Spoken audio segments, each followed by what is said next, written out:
4월이군요. 교육부에서 코로나19 한 2년이 지난 장기화된 이후에 학생들의 정신건강에 대해서 미친 영향이 무엇인지 조사를 했습니다. 결과가 초등학생 중 4명에서 1명은 이 우울하고 불안한 현상이 있다는 결과였습니다. 특별히 저학년들이 좀 안타까운 현상이 있었는데 1, 2, 3학년의 자녀들이 코로나 이전보다 우울해졌다는 비율이 25.4%, 불안해졌다는 비율이 23.4%였대요. 무슨 말이냐면 초등학교 저학년의 절반 이상이, 절반 가까이가 코로나로 인한 영향으로 불안과 우울의 아픔이 있다는 겁니다. 특별히 코로나 장기화로 초등학교 3학년, 4학년 자녀들에게 비상이 걸렸대요. 생각해 보세요. 이들은 초등학교 1학년에 입학해서 학교를 적응해야 하는데 코로나가 터진 거예요. 그러니까 학교 정상적 등교의 수업을 하지 못했고요. 원격 수업을 하고요. 정말로 단체 생활, 사회성을 키워야 되는 그 시점에 1, 2년을 놓친 거예요. 그래서 생활 패턴의 변화, 사회성의 어려움의 변화 때문에 참으로 학생은 학생답게 뛰어놀고 학교 친구들과 함께 행복했어야 되는데 이 초등 저학년, 3, 4학년 아이들 안에 학교 가는 것이 싫어지고요. 친구들과 어울리는 것이 어려워지고요. 뭐가 편해요? 혼자 집에서 원격 수업한 습관이 있으니까 컴퓨터나 스마트폰이나 게임을 하는 것을 더 좋아하게 되는 현상이 있는 거예요. 그래서 선생님들이 고민이 심해졌고 부모님들이 어떻게 도와야 될지 이 어려움을 이겨나가는 중에 있습니다. 학생이 학생다워야 하는 것처럼 학생답지 않으니까 안타깝지요? 저와 우리는 그리스도인입니다. 바울은 빌립보 성도들에게 그리스도인은 그리스도인다워야 되며 그리스도인다운 복음에 합당한 생활을 해야 한다고 합니다. 자, 오늘 저와 우리는 함께 봉독한 이 빌립보서 1장 후반부 말씀을 통해서 바울이 당한 일이 무엇인지 확인하고 싶어요. 바울이 본인이 당한 인생의 골짜기의 고통 속에서 어떻게 반응하는지를 보십시오. 그것은 우리가 인생의 골짜기와 고통 속에서 어떻게 반응할 것인지 배울 수 있는 지점이 있습니다. 그리고 또한 27절 후반부에 바울은 성도들에게 너희가 그리스도의 복음 안에 새 사람이 되었으니 복음에 합당하게 생활하는 사람이 되십시오라고 합니다. 그렇다면 복음에 합당하게 생활하는 것이 무엇인지 우리가 이 말씀을 한 2가지 정도 찾아보려고 합니다.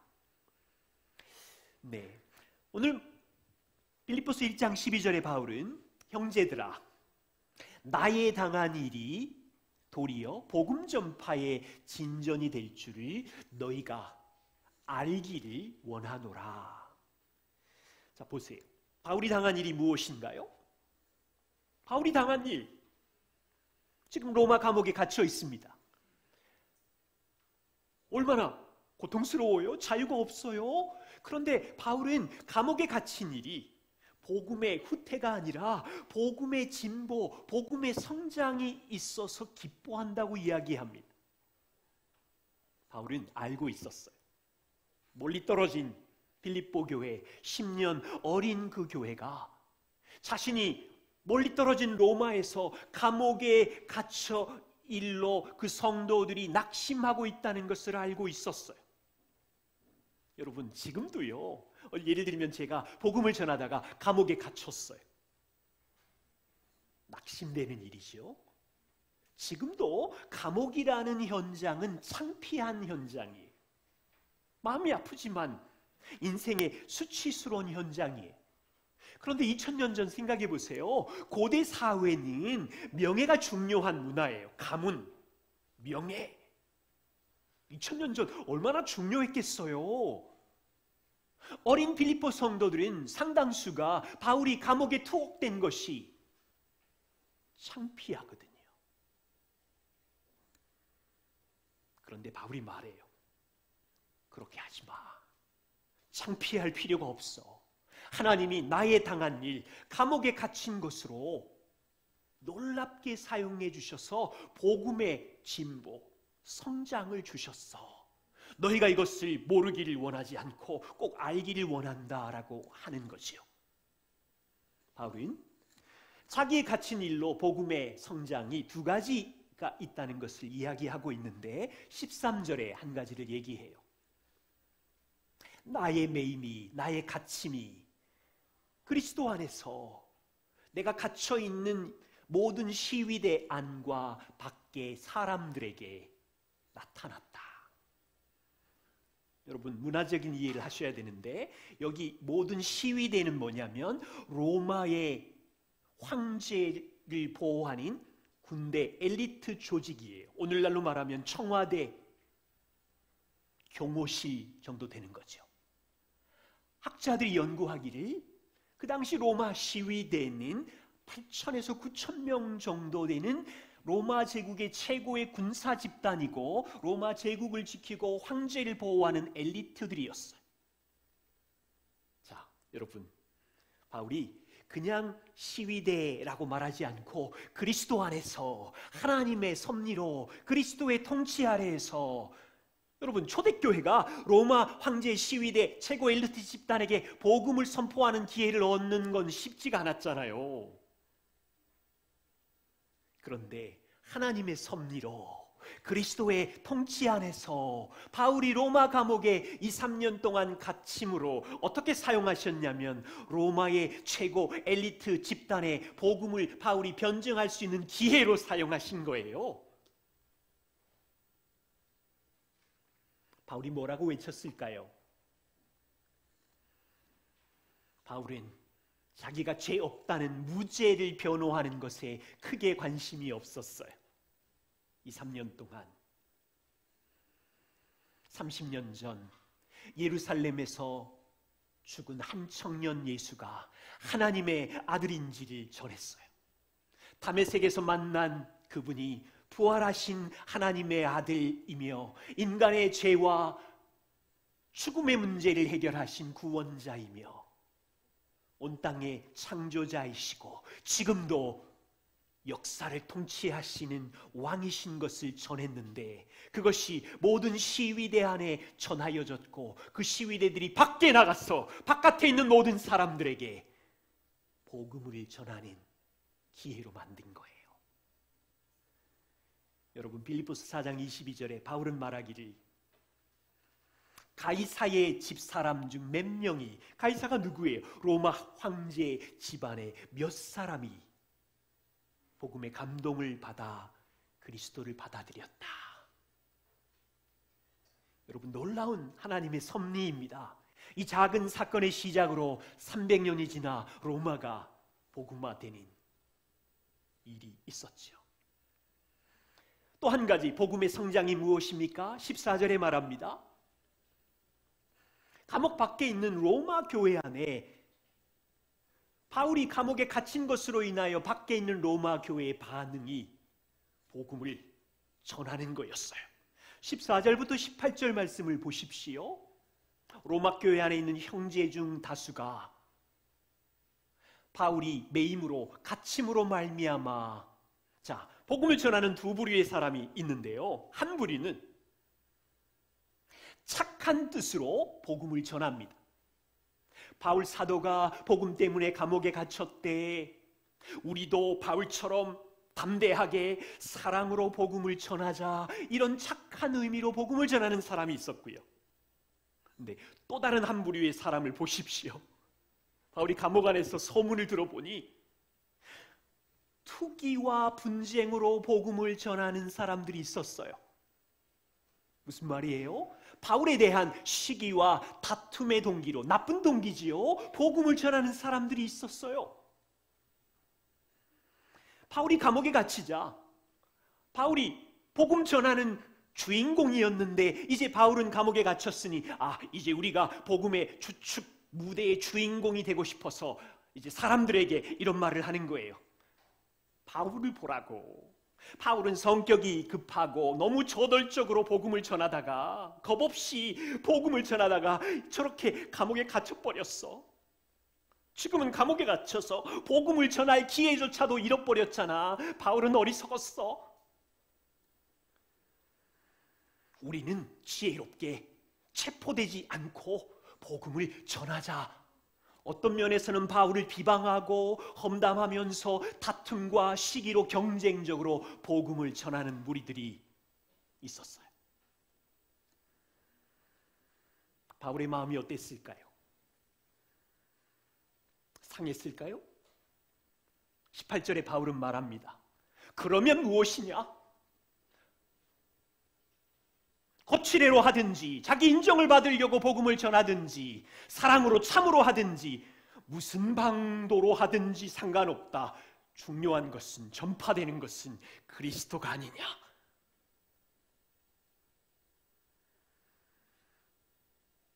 바울은 이렇게 생각한 거예요. 내가 좀 비방을 받으면 어때? 인정을 받지 않으면 어때? 전혀 상관없어. 오해받아도 괜찮아. 어떤 방법이든지 지금 그리스도가 전파되고 있잖아.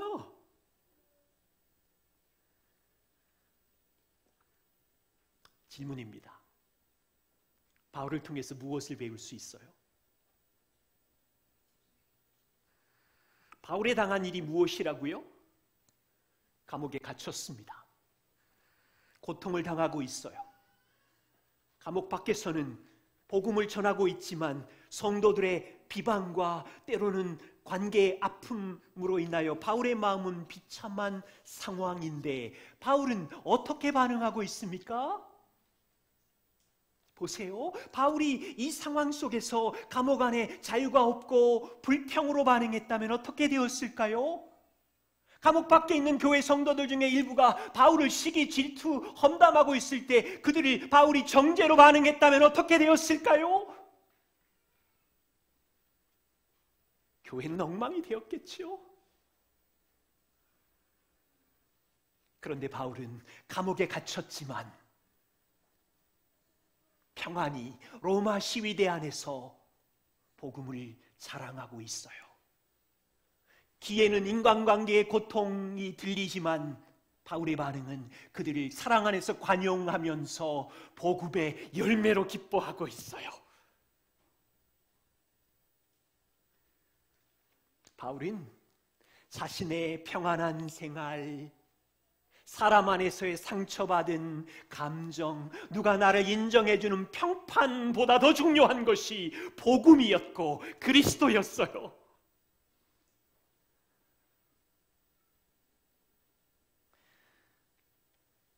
최근 제가 당한 일, 여러분 보이시죠? 손가락 다친 일. 기도해 주셔서 감사드리고요. 여러분들의 기도로 잘 회복되고 있습니다. 2주 전에 저의 부주의로 오른손 약지, 새끼손가락 옆에 있는 약지를 다쳐서 수술을 했습니다. 부끄러운 고백이지만 손가락 마디 거기가 좀 찢어져서 사용 못하는 것이 고통이었어요. 여러분 수술했는데 그 다음에 불편한 게 너무 많아요. 오른손이니까 왼손으로 밥을 먹는 게 불편하고요. 운전을 못하니까 불편하고요. 일상의 모든 일들이 오른손 없이 진행되고 있는 불평의 연속이었어요. 하루에도 수도 없이 제 마음에 이 불평이 불평으로 바뀌려고 하는 갈등하고 계속 싸우면서 하루를 보냈어요. 2주가 지나는 동안 제게 당한 일로 인하여 복음의 성장을 봅니다. 지난 2주 동안 아내의 섬김이 많이 자랐어요. 정말로 저를 위해서 운전도 해줘요. 뭐 방이며 해야 하는 모든 일을 저 대신 해주니까 아내의 섬김이 자랐고요. 가만히 보니까요, 제가 성도들과 우리 자녀들에게 불쌍히 여김을 받으면서 기도와 사랑의 베풀, 여러분들 안에 기도와 사랑이 자라는 기회로 기쁨이 있어요. 그리고 한 일주일은 불평으로 저랑 제 안에서 씨름이 있었는데 한 열흘쯤 지나니까 이 오른손이 한 손가락이 선물이었구나.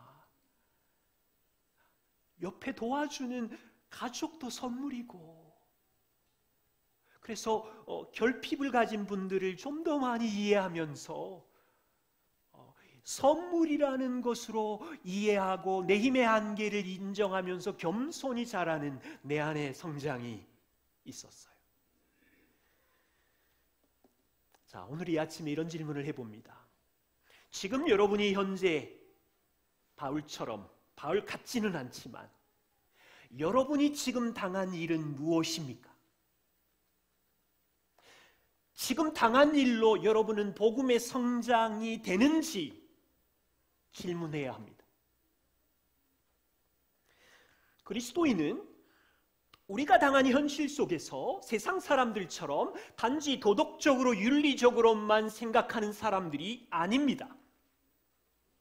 우리는 날마다 그리스도 안에서 복음 중심으로 생각해야 되는 사람입니다. 그 이유는 우리의 인생에 당한 일 안에 우리만 있는 것이 아니라 통치하시는 하나님 앞에서 일어난 일이기 때문에 복음으로 성장해야 합니다. 부탁드려요. 어떤 당한 일들 속에서 복음을 밀쳐내지 말고, 그리스도인이라면서요, 하나님 앞에서 반응하는 겁니다. 지금 통장에 현금이 넉넉해서 갑자기 행복해지고 기쁜 일이 되셨습니까? 그러면 통장 잔고가 풍성한 이 당한 일로 그냥 행복해, 이거는 세상 사람들이 하는 방법이잖아요. 그러면 내게 풍성한 이 물질로 하나님 앞에서 어떻게 지혜롭게 사용할까? 복음에 대한 생각이죠.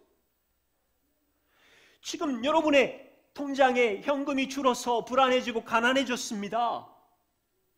우울하시죠? 이건 세상 사람들도 그래요. 재정이 자꾸 구멍이 나니까. 우리는 누구예요? 통장 잔고가 줄어들어 가난해지더라도 하나님이 삶의 통치자이시고 그 가난 속에서 복음을 어떻게 반응해야 될까요? 가난함에 불평하지 않고 인내하고 견디며 만족을 배우며 동행하시는 주님을 신뢰하는 가난의 골짜기에 복음의 반응이 있어야 되겠죠. 자녀들이 순종합니다. 그러면 나는 잘했기 때문에 훌륭한 부모야. 나의 멸류관 때문에 자녀의 순종을 기뻐한다면 도시 사람들도 다 그렇게 하잖아요. 우리는 달라야죠. 가정의 주인은 하나님이시고 우리는 청지기로 이 아이들을 돌보는데 아이들이 순종해서 반듯하게 잘 큰다면 하나님의 일하심이구나. 바울처럼 인간관계의 오해로 인정을 못 받을 때도 있지만 바울처럼 기뻐할 수 있는 이유는 여전히 내 안에 계신 주님이 나를 용납하시고 용서해 주시고 복음을 위하여 일할 수 있다는 것에 기뻐할 수 있잖아요.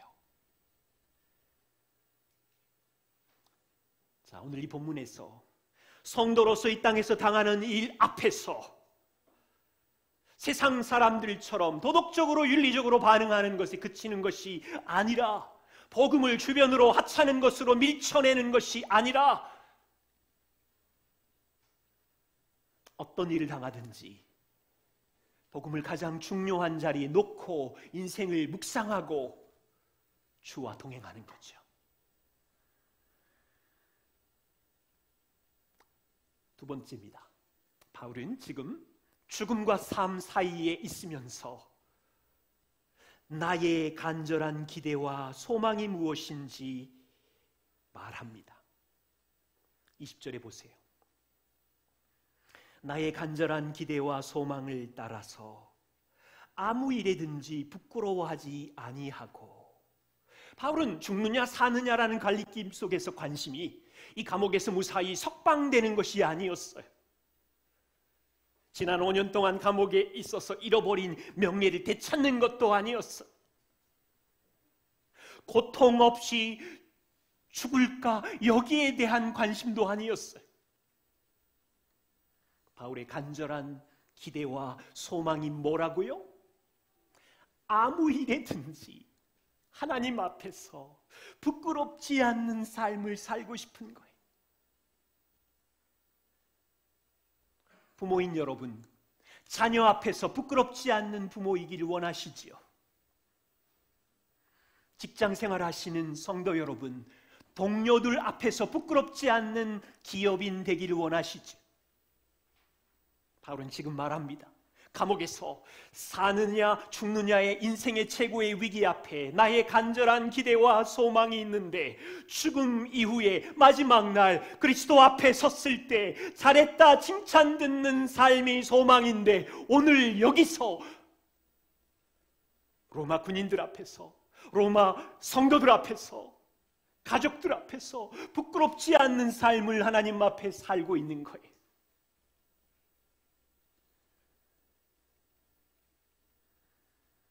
두 번째 바울의 소망은 20절에 이렇게 말해요. 살든지 죽든지 그리스도를 존귀하게 하는 거래요. 참 놀라운 일은 21절에 이는 내게 사는 것이 그리스도니 죽는 것도 유익함이라. 바울은 지금 감옥 안에 혼자 있는 게 아니었어요. 그리스도와 같이 살고 있는 거였어요.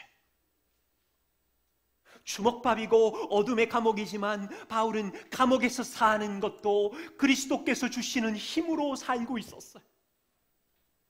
그리고 말하기를 죽어도 유익이라. 보좌에 계신 주님과 함께 하기에 유익이라. 저는요, 이 말씀을 준비하다가 21절에 이 한 절 속에 와, 이거는 세상 사람들과 다른 혁명적인 세계관이 숨어있네. 21절 속에 이 짧은 9절 한 문장 속에 사는 것과 죽는 것에 대한 관념이 세상 도시 사람들과 너무 다르구나.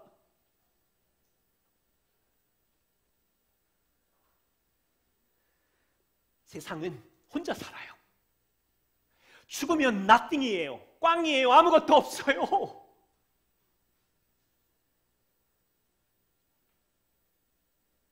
성도 여러분, 자녀 여러분, 여러분은 정말 복음 안에 계신가요? 그러면 바울이 가진 이 세상과 다른 탁월한 세계관을 갖고 친구들과 동료들과 다른가요? 두 가지. 바울은 이렇게 말하는 거예요. 오늘 주님이 나를 살게 하셔도 나의 삶은 혼자가 아니라 그리스도와 함께 있고 그리스도 앞에서 부끄럽지 않기를 원합니다. 세상 사람들은 저 자녀 앞에 부끄럽지 않는 삶을 살아야지, 내 친구들 앞에 부끄럽지 않는 삶을 살아야지, 그렇게 살지만 여러분, 하나님 앞에, 그리스도 앞에, 내 안에 사시는 주님 앞에 부끄럽지 않는 삶을 살고 싶어요라는 세상과 다른 혁명적인 세계관을 갖고 사세요. 두 번째, 주님이 나를 죽게 할지라도 유익이라. 주님이 나의 생명의 주권자이시기에 죽어도 나는 그리스도 안에 함께 살 것이라는 세상 사람들이 없는 혁명적인 세계관, 한 절에 있어요.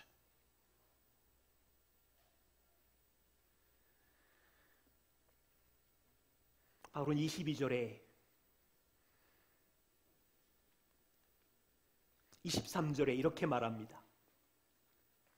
내가 그 둘 사이에 끼었으니, 죽는 것과 사는 것 사이에 끼었으니, 차라리 세상을 떠나서 죽어서 그리스도와 함께 있는 것이 훨씬 내게는 더 좋은 일이라 그렇게 하고 싶다.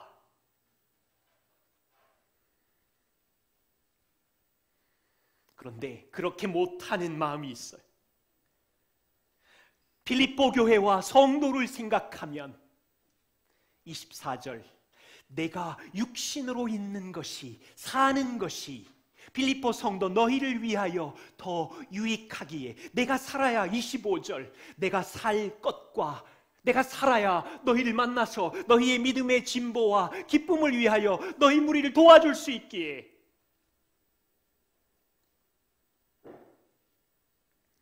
바울의 선택이 무엇인가요? 죽느냐 사느냐의 갈림길에서 내가 죽음과 삶을 선택할 수는 없지만 그것은 하나님의 영역이지만 나는 개인적으로는 좋은 일은 이 고생 좀 덜하고 지금 죽어서 보좌에 계신 그리스도와 함께 있고 싶은 것이 내게는 더 좋으나 내가 살아야 할 이유가 있는데 빌립보 성도의 믿음의 성장을 위하여 섬기는 것이 그들을 유익되게 하고 필요한 일이기에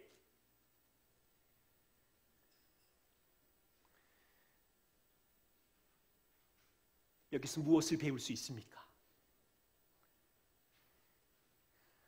저와 우리의 간절한 소망과 기대는 무엇인가요?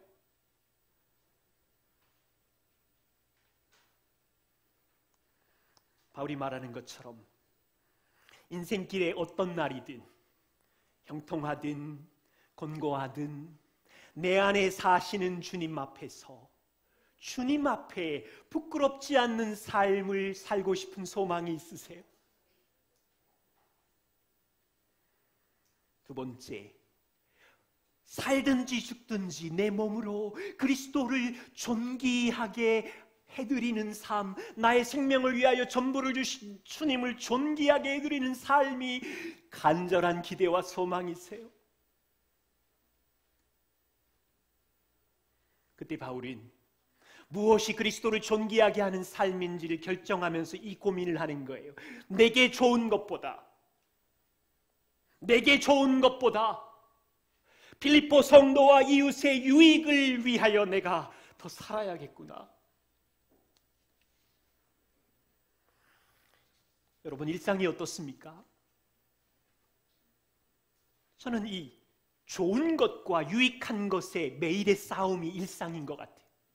우리는 매일마다 내가 좋은 것을 선택할 것이냐, 다른 사람, 배우자, 가족들, 성도들, 직장인들, 내 옆에 있는 사람의 유익과 필요를 섬길 것이냐, 이 싸움을 매일 하고 있어요.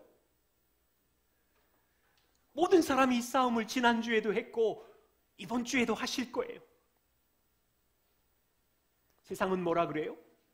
내가 좋은 것이 아니라 다른 사람의 유익을 위해서 사는 것을 바보, 멍청이, 그렇게 말하죠.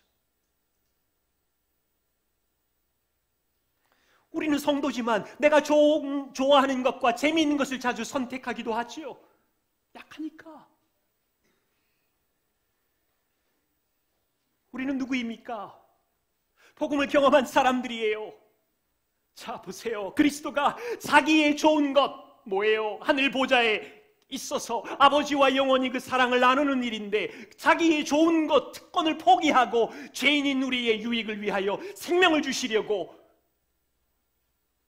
자기의 좋은 것을 버리고 이 땅에 내려오시고 우리의 생명을 주시려고 십자가에 올라가시고 이 복음을 경험한 성도이기에 우리의 죄성은 자기에게 좋은 것을 향하여 욕망이 끝이 없지만 이 복음의 은혜를 받았기에 이웃에게 유익한 것, 필요한 것을 선택하려고 하는 싸움을 하면서 성장해 가는 것.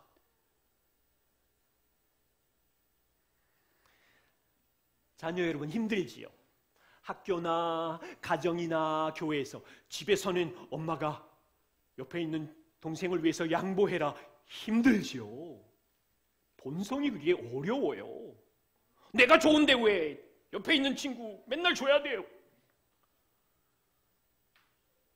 그런데 만일 친구들이 학교나 교회에서, 가정에서 내가 좋은 것이 있는데 형제와 오빠와 형의 유익을 위하여 내 것을 준다면, 이야, 이거는 진짜 성숙이라 그러는 거예요. 그걸. 부모 여러분, 우리에게 좋은 게 있지요. 8시간 일하고 집에 오면 안락한 쉼, 부모이기에 자녀의 존경과 보답, 좋은 거죠. 그런데 자녀에게 유익한 것을 선택하기 위하여 나의 쉼을 포기해야 되기도 하고, 존경이라는 자존심을 내려놓고 온유하게 대화해야 하는 거죠.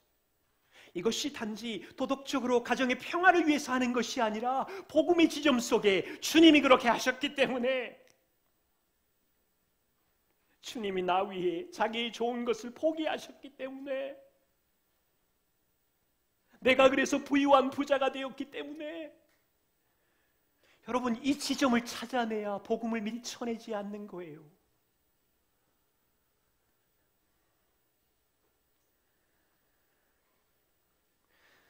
바울은 27절부터 빌립보 성도에게 권면합니다. 오직 너희는 그리스도 복음에 합당하게 생활하십시오. 고대 사회에서 이 생활하라는 이 말은요, 성실한 시민에 어울리는 행동을 하라는 뜻입니다. 예를 들면 우리는 대한민국 시민이죠. 대한민국 시민답게 운전을 하면 음주운전 안 되지요. 교통신호 지키면서 다른 사람을 배려하면서 시민답게 활동하는 거죠. 학생 여러분, 학교에서 학생다운 것은 친구랑 우애하고 함께 잘 노는 거죠. 그런데 학교에서 옆에 있는 친구를 때리고 컨닝하고 발로 차고, 학생다운 신분, 합당한 생활이 아니지요. 지금 바울은, 여러분, 로마 제국에서 여러분들은 복음으로 말미암아 하나님 나라 시민이 되었습니다. 복음에 합당하게 생활하십시오. 하나님 나라 시민답게 사는 이유는 그렇게 반듯하게 살아서 하나님께 복을 더 받거나 은혜를 더 받으려고 하는 것이 아니에요. 이미 우리는 그리스도 안에 모든 복을 다 받았어요. 감사해서 은혜와 사랑의 반응으로 하나님 나라의 영광의 명예를 위하여 그렇게 사는 거예요. 바울은 복음에 합당한 생활 몇 가지를 말씀드리는데 두 가지를 먼저 살펴봅니다. 27절입니다. 복음에 합당한 생활은 너희가 한 마음으로 서서 한 뜻으로 복음의 신앙을 위하여 협력하는 것입니다. 하나 된다는 것은 세상에서 정말 어려운 것 같아요. 가정도, 결혼도, 형제도, 직장도, 교회도 하나됨, 연합만큼 어려운 일이 없어요. 결혼을 보세요. 남편과 아내가 법적으로 하나 되었지만 서로 용납하고 용서하여 하나 되기가 얼마나 어렵습니까? 내 배에서 난 아이들 2명, 3명인데 여러분, 조용하게 있는 날, 하나 된 것 같은 날은 분명히 문제가 있어요. 서로 아프든지. 항상 다툼과. 주님의 은혜교회 가족은 너무 달라요. 여기 구성원 자체가 섬기는 직장도 다르고요, 삶의 수준도 다르시고요, 자라온 배경, 부모님의 환경도 다르고요, 좋아하는 것도 다르고요, 자기의 주장과 의견을 표현하는 방식도 다르고요. 그래서 우리는 죄인이기에 이 다름 때문에 함께 모일수록 갈등하고 부딪힐 수 있는 원인들이 너무도 많아요. 예를 들면 저랑 아내랑, 저는 진짜 액션 영화 좋아하거든요. 저 여인은 액션 영화를 못 봐요. 로맨스 영화만 보고 좋아해요. 28년 동안 하나 되기가 얼마나 어려웠어요. 지금은 영화지만 먹는 것도 너무 달라요. 내가 좋아하는 거랑 저분이 좋아하는 거랑 너무 달라요. 이론적으로 생각하면 누가 이런 표현을 쓰더라고요. 혼자 있을 때는 100% 만족이지만 둘이 살면 50%만 양보하면 된대요. 진짜 그래요? 이론적으로는 50% 양보해서는 평화가 일어나지 않아요. 그러면 저 여인이랑 한 번은 액션 영화 보고 한 번은 로맨스 보고 공평과 50% 양보하면 평화해져요? 저 여인은 20몇 년 동안 액션 영화를 못 봤다니까요. 힘들다니까요. 28년 동안 50% 양보가 아니라 다 그냥 양보해야 돼요. 로맨스 같이 보고 액션 영화 있을 때는 나 혼자 보고. 너무 다르지만 우리는 다름으로 싸우지 않게 되는 비결을 발견했어요. 그런 다름 때문에 더 이상 못 살아, 헤어져라고 말하지 않아요. 까칠한 눈으로 비난할 이유가 없어요. 왜냐하면 결혼이라는 언약 아래 우리는 한 몸 하나 되었음을 알기 때문에. 바울이 빌립보서의 성도들에게 우리는 하나 될 수 있습니다 라고 말하는 이유는 결혼이라는 언약 정도가 아니라 그리스도의 죽으심과 부활로 복음 안에 모든 성도들이 하나님의 사랑의 언약 안에 한 백성이 되었기 때문에 서로 다르지만 한 마음으로 서서 한 뜻으로 복음의 신앙을 위하여 협력하라는 거예요. 서로 다르지만 동일한 하나님 아버지를 모시고 있기 때문에, 서로 다르지만 동일한 인생의 왕 그리스도를 사랑하고 있기 때문에, 서로 다르지만 동일한 성령님을 모시고 있기 때문에, 서로 죄인됨으로 힘들지만 하나님 아버지와 그리스도와 성령이 우리를 덮어주시고 용납하고 인내하고 사랑하기 때문에 때로는 서로 미워하기도 하고 죄성으로 부딪힐 수 있지만 바울의 권면은 이런 거예요. 미워하고 건망하고 부딪히는 그 에너지를 최소화시키고 너희의 에너지를, 시간과 청지기의 에너지를 복음의 신앙 안에 협력해서 주의 나라를 세워라. 인생의 시간과 에너지를 영광스러운 복음을 위하여 한 마음으로 서서 한 뜻으로 협력하기를 감옥에서 부탁하는 거예요. 두 번째 28절입니다. 무슨 일에든지 대적하는 자들 때문에 두려워하지 아니하는 너희들의 그 모습을 내가 듣고 싶구나. 무슨 일이든지 두려워하지 않는 삶의 태도를 내가 듣고 싶구나. 바울을 보세요. 동서남북이 다 두려움투성이잖아요. 로마 감옥 재판을 기다리며 죽을 수 있었으니 죽음에 대한 두려움이 밀려왔을 것이고, 감옥 밖에 로마 성도들 안에 자기를 향한 부정적인 비방의 소리들이 들러왔으니 사람이 두려운 것이고 로마의 힘 있는 권력자들이 두려운 것이고, 이 시점으로 바울의 5년 전까지 되짚어 보세요. 가이사라 감옥에서 2년, 쇠사슬에 묶여서 지중해를 건너오는 유라굴라 태풍 시간에 방황 1년, 로마 감옥에서의 2, 3년, 최소한 5년 가까운 죄수의 신분으로 인생이 닫혔으니 절망과 낙심으로, 미래에 대한 두려움으로 가득 찼을 거예요. 세상의 관점으로 바울은 실패자, 인간적으로는 다 잃어버렸어요. 자유도 잃어버렸고 명예도 잃어버렸고 가장 비참한 세상의 찢기가 되었어요. 그런데 바울은 두려워하지 않고 오히려 밖에 있는 사람들에게 아무 일에든지 두려워하지 말라고 하는 이유가 어디에 있을까요? 바울은 그리스도의 복음 안에서 나는 하나도 잃어버린 자가 아니라는 걸 알았던 거예요. 21절 보세요. 감옥 안에 있는데 내가 사는 것이 그리스도라. 영광의 왕이 같이 살고 있어. 여전히 손발은 쇠사슬에 묶였지만 그 감옥 안에 왕과 교제하며 같이 살고 있어요. 영광의 왕이 완전한 용서와 용납으로 자기를 사랑하고 있어요. 죽어도 괜찮대요. 죽음이 유익이래요. 죽으면 그리스도와 함께 있을 수 있대요.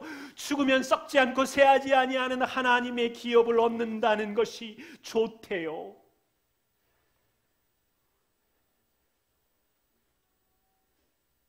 하나도 잃어버리지 않았어요. 그리스도 안에서. 그래서 두려워하지 않는 거예요. 바울은 빌립보 성도들의 상황이 얼마나 약한지 알았어요. 그들은 10년 된 어린 교회 성도들이었고, 그들은 소수였고, 로마 제국의 대적자들의 공격, 교회 안의 율법주의자들의 공격, 대적자들의 공격을 받고 있어요. 바울이 볼 때 빌립보 성도들은 한없이 약했고 초라했어요. 그런데 바울은 무식한 이야기를 하는 게 아니라 내 안에 있는 복음의 능력이 바울 성도들 안에 복음의 동일한 능력으로 있기 때문에 감옥에서 듣고 싶은 거예요. 복음 때문에, 내 안에 사는 그리스도 때문에 두려워하지 않는다는 소식을 듣고 싶은 거예요.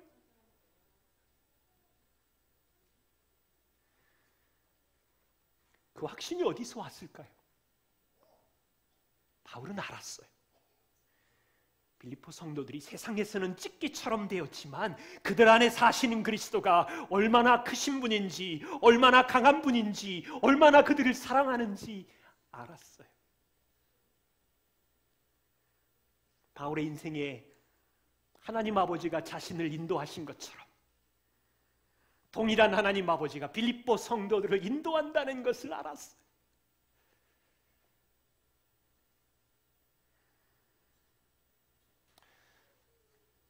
성도 여러분, 지금 무엇을 두려워하시나요?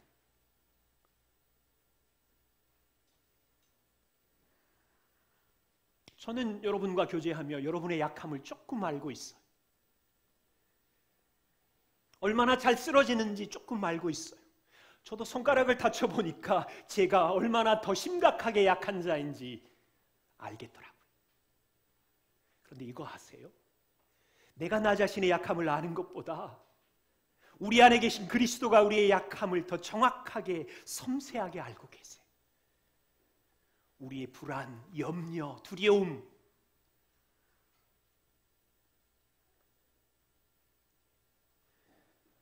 우리 주님은 우리가 얼마나 더 약하고 망가진 자인지 정확히 알고 계시고, 우리의 두려움도 모두 알고 계시고, 여러분 안에 있는 미래에 대한 두려움, 내 품 안에 있는 자녀에 대한 두려움, 풀리지 않는 현실의 두려움을 주님은 알고 계세요. 남는 질문은 이거예요. 우리 안에 사시는 주님을 우리가 쳐다보는가? 여러분을 위하여 사랑하는 아들까지 주신 사랑하는 하나님 아버지를 여러분이 신뢰하는가? 그래서 두려워하지 않는가? 이 싸움을 매일 하는 거예요. 그래서 저도 여러분들 통해서 듣고 싶은 말이 있어요.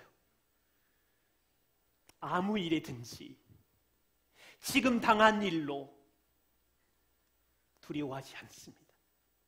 복음 때문에, 내 안에 사시는 그리스도 때문에. 기도하겠습니다.